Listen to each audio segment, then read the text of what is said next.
कहते हैं ख्वाबों का कोई भी मयार नहीं होता और सपनों की कोई भी उड़ान नहीं होती। जब तक आपके दिल में और आपके दिमाग में आपका सपना जिंदा है, उसको पूरा करने का वक्त कभी भी आ सकता है। उसकी कोई भी एक टाइम लाइन या एक टाइम फ्रेम नहीं होता। ये हमारे ऊपर डिपेंड करता है कि हम अपने सपने को कब जीना शुरू करते हैं या अपने सपने को पाने के लिए कब कोशिश शुरू करते हैं।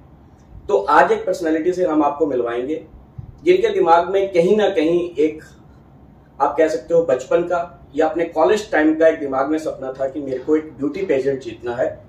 लेकिन क्योंकि जिंदगी की आपाधापी हमारी इस तरह से रहती है कि हम कई बार अपनी जिंदगी की उलझनों में उलझ के रह जाते हैं और नहीं सोच पाते हैं कि हमें कब ये मौका मिलेगा या कब हम अपनी मंजिल की तरफ बढ़ेंगे। लेकिन जब वो कहते हैं ना कि भगवान ने आपके लिए हर काम का एक निश्चित समय और एक निश्चित पल सोच रखा है। हमारे सोचने से, हमारे करने से कुछ नहीं होता। जिस दिन वो अपॉर्चुनिटी आपको क्लिक करती है और आपकी झोली में आके गिरती है, उस दिन आपके सारे सपने पूरे हो जाते हैं। तो ऐसी ही पर्सनैलिटी से हम आज आपको मिलवाएंगे जिनका सपना 35 की एज क्रॉस करने के बाद पूरा हुआ। शायद उन्होंने मिस का पेजेंट जीतने का सोचा होगा, लेकिन मिसेस का जीता, लेकिन जीता जरूर। तो हमारी मुराद है हमारी आज की गेस्ट अंशु खन्ना जी से। Anshu ji, welcome to our show. Thank you so much. Ma'am, अगर हम बात करें ब्यूटी पेजेंट्स की, जो बात होती है ना, हर एक लड़की का सपना होता है मैं सुंदर दिखूं, और मैं सुंदर दिखूं तो मैं कहीं पे दिखूं। बिल्कुल। तो क्या ये सपना बचपन में पाला गया था या डेलिबरेटली कहीं पे दिमाग में पड़ा था जो शायद पूरा बाद में हुआ? सर हाँ जी, डेलिबरेटली कहीं ना कहीं था माइंड में कि कभी ना कभी पेजेंट में पार्टिसिपेट जरूर करूंगी, और एक वो क्राउन लेके रैंप वॉक पे चलने का जो हर लड़की का सपना होता है, शायद वो मेरा भी था। और मैंने उस सपने को पूरा किया और अभी मैं जी रही हूँ सब इसमें। तो मैम, अगर हम इस सपने की शुरुआत की बात करें तो कहते हैं ना, एक लड़की जो पैदा होती है वो एक अलग तरह की चीज के साथ, एक ब्लेसिंग के साथ पैदा होती है। अदाएं, सजना, संवरना और सुंदरता वो भगवान ने उसे बाय डिफॉल्ट डाल के दी होती है, लेकिन उसको प्रेजेंट करने का हर एक का अपना एक तरीका होता है। तो स्कूल टाइम में या कॉलेज टाइम में कब ये दिमाग में आया था कि मैं भी ये कर सकती हूँ? क्योंकि करना हर कोई चाहता है, लेकिन मैं भी कर सकती हूँ, ये दिमाग में आना बहुत जरूरी है। सर एक्चुअली सजने संवरने का शौक तो मुझे बचपन से है। मुझे बहुत अच्छा लगता है कि डेकडअप होके कहीं आऊं जाऊं।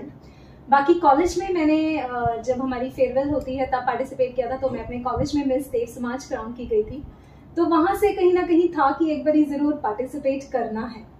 और सी करते करते फिर स्कूल में भी जब मैं एज अ टीचर काम करती थी तो मुझे काफी लोग बोलते थे कि अंशु तुम्हारे अंदर कुछ है क्वालिटी, तुम जरूर पार्टिसिपेट एक बार ही करना। तो बस कहीं ना कहीं वहीं से इंस्पायर होते होते अभी फाइनली हमने क्या किया। अपने फेयरवेल की बात करी, वो हमें अपने ना स्कूल कॉलेज की टाइम की बात याद आ गई कि उस वक्त कहते कई बार ना जो हमारे साथ पड़ी हुई लड़कियां, जिस दिन वो फेयरवेल में वो सारी और वो सारे अपने ग्लैमर के साथ आती है ना, तो पता ही नहीं चलता ये वही है जो हमारे साथ कल चोटी पहन के बैठी हुई थी। तो वहां पे कहीं ना कहीं हर एक के सपने पैदा होते हैं। तो मैम, आपने जैसे बताया देव समाज, तो आप देव समाज चंडीगढ़ से पढ़ी हैं? हाँ जी। तो क्या प्रोफेशनल क्वालिफिकेशन आपकी है, क्या डिग्री की आपने? सर मैंने पोस्ट ग्रेजुएशन किया हुआ है। मैंने कंप्यूटर्स का जो एक ए लेवल किया हुआ है, और मैंने ECC किया हुआ है, that is early childhood care education diploma, जो छोटे बच्चों की टीचिंग के लिए जरूरी है। तो जब ये सपना दिमाग में आया तो उसके बाद इसको पूरा करने के लिए जो इतना वक्त लगा, तो उस वक्त में कुछ तो आपने किया होगा। तो क्या क्या आप जिंदगी में स्टेप लेती चलेगी?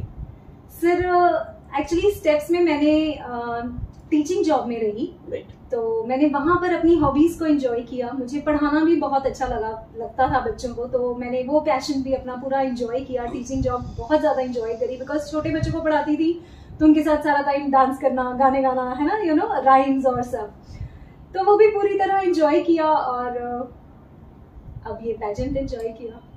तो वो कहते हैं ना, मेरा अभी जो लास्ट एपिसोड आया था हमने डॉक्टर पूर्णिमा सहगल के साथ किया था, वो एसोसिएट प्रोफेसर हैं DAV कॉलेज में। तो उनको हमने ये क्वेश्चन किया था, मैं कहा मैम आप दिखने में बहुत यंग लगते हो। कहते मेरे यंग रहने का कारण ये है कि मैं सारा दिन बच्चों के साथ रहती हूँ। तो जब आप अपनी से छोटी उम्र वालों के साथ रहते हो तो आप उसी तरह से फील करते हो। तो शायद आपका भी कहीं ना कहीं ये हो सकता है। अंशु जी, अगर मैं बात करूं, जब हमारी एक फैमिली होती है और फैमिली के साथ जब हम इस तरह के पेजेंट्स में जाने की सोचते हैं, बहुत सारी लिमिटेशंस होती हैं। आपको उसके लिए ग्रूम करने के लिए टाइम चाहिए, उसके लिए आपको तैयारी के लिए टाइम चाहिए, आपको ड्रेसेस के लिए पैसा चाहिए। तो उसके लिए आपका सपना तो है, वो तो बात ठीक है, लेकिन पीछे से कोई पुश करने वाला या सपोर्ट करने वाली फैमिली या हस्बैंड या पूरा सिस्टम होना चाहिए। तो कितना सपोर्टिव रहा आपका फैमिली एटमॉस्फेयर जो आप यहाँ तक आ पाए, या आपको लड़ना झगड़ना पड़ा? सर बिल्कुल लड़ना नहीं पड़ा। मेरे हस्बैंड ने मुझे पूरा सपोर्ट किया। राइट। मेरी सारी ड्रेसेस खरीदने से अल्टीमेटली जेब तो उनकी कटनी है। बिल्कुल सर, एक्चुअली सारी ड्रेसेस सारा कुछ जब मेरे टैलेंट राउंड्स होते थे उससे पहले जो हम रिहर्सल्स करते थे, क्योंकि सारा वर्चुअल था, तो आपकी वर्चुअल प्रेजेंस बहुत मैटर करती है उस टाइम। तो पूरा इन्होंने ध्यान रखा कि तूने बस यहाँ तक आकर चलना है, ये पोज कैमरे में अच्छा लग रहा है नहीं लग रहा है, गाने की सिलेक्शन, सब कुछ मेरे हस्बैंड ने मेरे साथ किया। इनफैक्ट मैं आपको बताना चाहूंगी कि मैंने कभी भी आज तक स्टेलोटोज नहीं पहने थे। वो जो पेंसिल एरियाज को हाँ जी, वो मैंने कभी भी नहीं पहने, इनफैक्ट अपनी वेडिंग पे भी नहीं पहने थे। तो मैं जब वो लेने गई तो मेरे लिए बहुत इतनी हाई 6 इंचेस की हील मुझे दे दी शॉपकीपर ने। अब मैं पहन के जब ट्राई करने के लिए खड़ी हूँ तो मेरे से खड़ा ही ना हो जाए, मेरा इतना बैलेंस वो हो रहा था। तो मैंने हस्बैंड को और बेटे को पकड़ा और जब मैं खड़ी तो मुझे लगता पता नहीं कहाँ इतना मुझे ऊपर खड़ा कर दिया है। तो शायद उससे तभी खड़ा करते हैं कि आपको तभी से फील होना शुरू हो जाए कि आप मॉडल बन चुके हो। बिल्कुल हो सकता है। बस स्टेप लेने में भी इतना डर लग रहा था कि कहीं पैर ना ट्विस्ट हो जाए। तो मतलब एक ये टाइम था कि मुझे एक स्टेप लेने में इतनी मुश्किल हो रही थी, और फिर उसके बाद इतनी प्रैक्टिस करी, अपने आप को इतना ग्रूम किया पैशन के लिए कि अभी मैं स्टेलोटोज में डांस कर सकती हूँ। इसका मतलब हम ये कह सकते हैं कि आपकी जो ये सक्सेस की जर्नी है, ये कहीं ना कहीं आपके जो फर्स्ट मेंटोर या आपके जो फर्स्ट ग्रूमिंग गाइड रहे वो आपके हस्बैंड रहे। बिल्कुल रहे सर, क्योंकि उनको ही पता था कि यार कभी ना कभी इसमें पार्टिसिपेट करना है, तो उन्होंने मुझे पूरा सपोर्ट करा कि ठीक है मन है तो जरूर करो।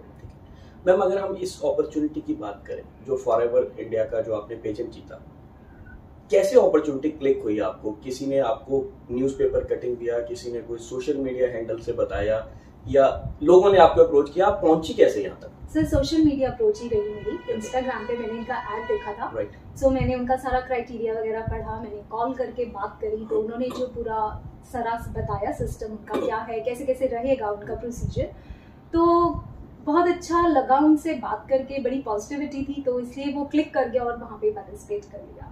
तो मैम अगर हम स्टेप्स की बात करें, नॉर्मली किसी भी ब्यूटी पेजेंट्स में 2, 3, 4, 5, 6 स्टेप्स होते हैं। आपका एक सिंपल राउंड होता है, फिर आपका सारी राउंड होता है, फिर आपका ड्रेस अप राउंड होता है। तो आपका जो ये सारा जर्नी रहा, ये किस तरह से रहा? सीधा आपने नेशनल में गए या आपका लोकल लेवल पे पहले हुआ या फिर स्टेट लेवल पे हुआ, कैसे आप पहुंचे? हाँ जी सर, ये एक्चुअली जो प्लेटफॉर्म है ये जयपुर से है, तो पूरा पैन इंडिया को इन्होंने अप्रोच किया हुआ है। तो इनका पहले था कि आप ऑडिशंस हुए हमारे, फिर हमारे 3 टैलेंट राउंड्स हुए, फिर उसके बाद हमारी सिटी लेवल क्राउनिंग हुई जिसमें मैं मिसेस पटियाला क्राउन की गई, फिर उस सिटी लेवल के बेसिस पे इन्होंने स्टेट क्राउनिंग करी जिसमें मैं मिसेस पंजाब क्राउन की गई, एंड फिर स्टेट लेवल के बेसिस पे हम नेशनल्स के लिए क्वालिफाई हुए, सो मिसेस इंडिया क्राउन की गई। क्या बात है। तो हम मिसेस इंडिया के साथ बैठे हैं, हमारी भी आज एक टॉर है थोड़ी सी। मैम नॉर्मली क्या है कि जो पेजेंट्स की हम जब बात करते हैं, कहीं ना कहीं लोगों के ना दिमाग में बहुत सारी आप ये कह लीजिए ये मीडिया की तरफ से बातें हैं, या कुछ लोगों के एक्सपीरियंस भी बहुत बुरे रहे हैं। खासकर जो सोशल मीडिया से इस तरह के इनवाइट्स आते हैं कि पता चलता है इनवाइट बहुत अच्छा है, लेकिन लोगों के साथ कई बहुत बड़े बड़े फ्रॉड्स हो जाते हैं। कोई ऐसा एक्सपीरियंस आपके साथ रहा हो जो आपको लगता है कि यहाँ पे बचना चाहिए या इस तरह से करना चाहिए? सर डेफिनेटली फ्रॉड्स के लिए काफी हैं, ब्यूटी पैजेंट्स तो आजकल जगह जगह हैं, तो फ्रॉड्स भी हो रहे हैं, बट समहाउ मैं फॉर्चुनेट रही कि मैं इस प्लेटफॉर्म के साथ जुड़ी और यहाँ पे बहुत ज्यादा ट्रांसपेरेंसी मेंटेन की जा रही है, क्योंकि हर चीज हमारी यूट्यूब पे लाइव आती है। मेरे सारे टैलेंट राउंड्स, मेरा ऑडिशन, मेरा आप क्राउनिंग सेरेमनी वगैरह सब कुछ ऑनलाइन यूट्यूब पे आया था, उस टाइम लाइव आया था। सो मे बी मैं लकी रही कि भगवान जी ने मेरे लिए जो प्लेटफॉर्म चूज किया वो अच्छा निकला, वो सही प्लेटफॉर्म। मैम जब हम ब्यूटी पेजेंट्स की बात करते हैं ना, वहाँ पे सिर्फ ये कहते हैं कि आपकी सिर्फ ब्यूटी नहीं देखी जाती। ब्यूटी मतलब आपका चेहरा नहीं सिर्फ देखा जाता, आपका चलना, आपका उठना, आपका बोलना, आपका जनरल नॉलेज, आपका एप्टीट्यूड, बहुत सारी चीजें टेस्ट होती हैं। तो कोई एक ऐसा राउंड जो आपको लगा हो कि ये मेरे लिए बहुत टफ था और मैंने बड़ी मुश्किल से क्रैक किया? सर हमारा था ग्लैमरस राउंड जिसमें आपको बहुत ज्यादा डेक्ड अप होके आना था एज अ सेलिब्रिटी। सो उनका था कि आप जितनी शॉर्ट ड्रेस पहन सकते हो या बॉडीकॉन ड्रेसेस पहनना। सो दो मैं कंफर्टेबल नहीं होती इस तरह की ड्रेसेस में, मैंने कभी पहनी नहीं, बट हाँ, अभी ग्रूमिंग के बाद I can carry my self very well in these types of dresses. तो उस ड्रेस के लिए मैंने उसको बहुत ही यूनिक तरीके से अपने आप को डेवलप करा। मैंने एक बहुत अच्छी ड्रेस पहनी जो स्ट्रिंग वाली थी, और उसके ऊपर मैंने फिर एक शोल्डर केप पहना था जो उस ड्रेस को बहुत ज्यादा हाईलाइट कर दिया। सो टैलेंट राउंड्स वैसे बहुत अच्छे थे सारे, बट हाँ, इसको सोचने में थोड़ा सा मुझे लगा कि मैं किस तरह से लुक दूं, बिकॉज आई फील कि मेरी थोड़ी सी इंडियन लुक ज्यादा है। मैम इसमें ये तो आपने कह दिया टफेस्ट, और सबसे ज्यादा इंटरेस्टिंग कौन सा पार्ट रहा? या जूरी की तरफ से कुछ ऐसा क्वेश्चन आया हो जो आपको लगा ये बड़ा इंटरेस्टिंग, इसका जवाब देने में बड़ा मजा आया? सर मुझे डांस करने में बहुत मजा आता है, तो मैं टैलेंट राउंड्स में डांस करने में बड़ा मैंने एंजॉय करा, और कुछ डांसेस राउंड्स वगैरह भी अच्छे रहे। तो आप ये कहती हैं कि डांस आपकी मेन कोर, आपका मेन फोर्टे एरिया है? सर मैं ना एक्चुअली सब कुछ करने में एंजॉय करती हूँ। मैं डांस भी कर लेती हूँ, मैं भजन भी गा लेती हूँ, मैं डिस्को में भी चली जाती हूँ, मैं खाना भी बना लेती हूँ, मैं पढ़ाती भी बहुत अच्छा हूँ बच्चों को, कि मुझे अभी तक बच्चों के मैसेजेस आते हैं, तो मेरे को सब कुछ करना बहुत अच्छा लगता है। तो मैं ये नहीं कहूँगी कि मैं सिर्फ डांस में ही बहुत अच्छी हूँ, मैं सब कुछ करने में बहुत अच्छी हूँ। हमने एक जगह आपका एक वीडियो देखा था जो बहुत वायरल है, उस पर बहुत सारे व्यूअरशिप आ रखे हैं, तो उसको देखते हुए आपको ये नहीं लगता कि चलो मिसेज वाला तो जीत लिया, अब एक डांस रियलिटी शो में भी पंगा लिया जाए? सर अगर कभी आ गया मन में तो जरूर पार्टिसिपेट करेंगे, और क्योंकि अगर आपको लगता है कि आपका मेन टैलेंट वो है तो उसको भी एक्सप्लोर करना चाहिए, मेरा ये मानना है। वैसे दोबारा खर्चा में डाल देना घर वालों के ऊपर। सर एक्चुअली आजकल की जनरेशन का डांस करने का तरीका बहुत डिफरेंट है, और अभी मैं अगर अपनी एज के कहूँ तो मेरा एक पर्टिकुलर स्टाइल है डांस करने का, जो आप सोचो कि मैं अगर बिल्कुल आज की जनरेशन का कर पाऊंगी तो वो तो पॉसिबल नहीं है। सो आई थिंक अब इस एज में एक रियलिटी शो में डांस के लिए जाना, पता नहीं आजकल मिसेस मॉम भी होता है। सो डेफिनेटली कभी मौका लगेगा तो जरूर जाएंगे। आयशा, जब हम कहते हैं ना कोई भी एक ब्यूटी पेजेंट हो गया या कोई भी हम एक अचीवमेंट अचीव कर लेते हैं जिसके साथ में एक ट्रॉफी, एक क्राउन जब ये मिल जाता है तो आप अपने आप में सो कॉल्ड सेलिब्रिटी हो जाते हो। तो उस सेलिब्रिटी की जो लाइफ होती है वो नॉर्मल लाइफ से कितनी चेंज हो जाती है, या आपने कितना फील किया है कि आपकी लाइफ में कुछ चेंजेस आए हैं? सर चेंजेस तो आते हैं, बट डिपेंड करता है कि आप उसको किस तरह से लेते हो। पब्लिक का आपके बारे में ओपिनियन कैसे चेंज हो जाता है? आप शहर में चल रहे हो, लोग आपको पहचानते हैं, आपको लोग के फोटो खिंचवाना चाहते हैं, लोग आपको हेलो कहना चाहते हैं या आपसे मिलना चाहिए, या जिस सोसाइटी में आप रहते हो लोगों को लगता है कल तक तो ये नॉर्मल थी यार, आज ये सेलिब्रिटी बन गई है, तो उस तरह से आप कैसे कैरी करती हैं अपने आप को? उस तरह से आई थिंक लोग शायद आपसे थोड़ा सा डिस्टेंस बनाना शुरू कर देते हैं, सेलिब्रिटी हो गई है तो अभी से वैसे नहीं बात कर रहे। मैं उल्टा सोचता हूँ कि लोग आपके साथ चिपकना ज्यादा शुरू कर देते हैं कि यार हम भी कह सकते हैं कि हमारे साथ रहती है। और अगर ज्यादा दूर नहीं तो आसपास के लोग, या जिस मार्केट में, जिस मोहल्ले में, जिस मॉल में आप जाते हैं, वही शॉपकीपर जिसके पास आप पहले भी शॉपिंग करते हो, दोबारा जाते हैं, तो उनका देखने का, बोलने का अंदाज एक बदल जाता है। तो how you feel about that?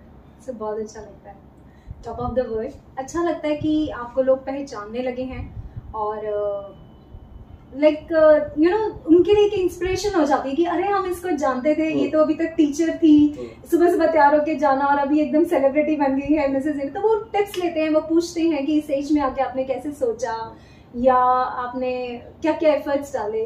तो अच्छा लगता है, बहुत अच्छा लगता है कि हाँ ठीक है, अगर मुझे देख के कोई इंस्पायर हो रहा है तो बहुत अच्छी बात है। अभी आप पब्लिक स्पीकिंग के डोमेन में जा रही हैं, लोग आपको इनवाइट करते हैं, लोग आपसे जानना चाहते हैं, आपकी स्टोरी जानना चाहते हैं।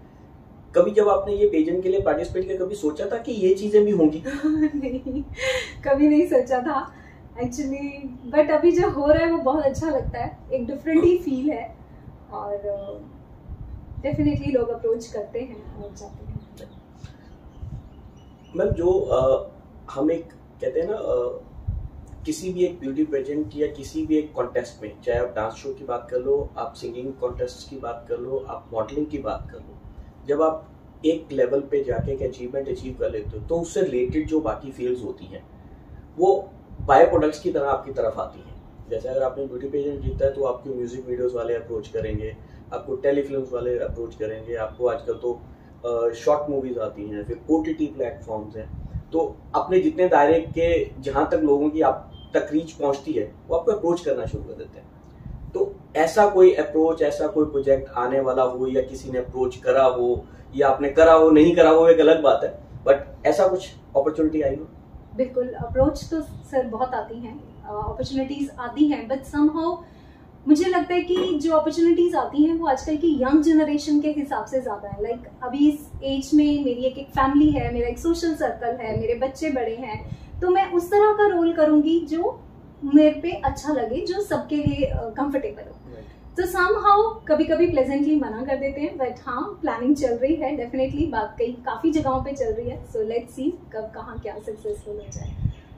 आज की डेट में ना सोशल मीडिया, जिसमें हम इंस्टाग्राम को ले लेते हैं, फेसबुक को ले लेते हैं, हम यूट्यूब को ले लेते हैं। आजकल क्या जरूरी नहीं है कि आप एक जो टीवी पे आ रहा है या जो एक बड़ा सेलिब्रिटी है वही सेलिब्रिटी। आजकल क्या होता है कि वो कहते हैं आज जो पप्पू रहने वाला है ना, वो भी सोचता है कि मेरी कोई ना कोई पब्लिसिटी कर दे, मेरे लिए कुछ 4 अक्षर बोल दे।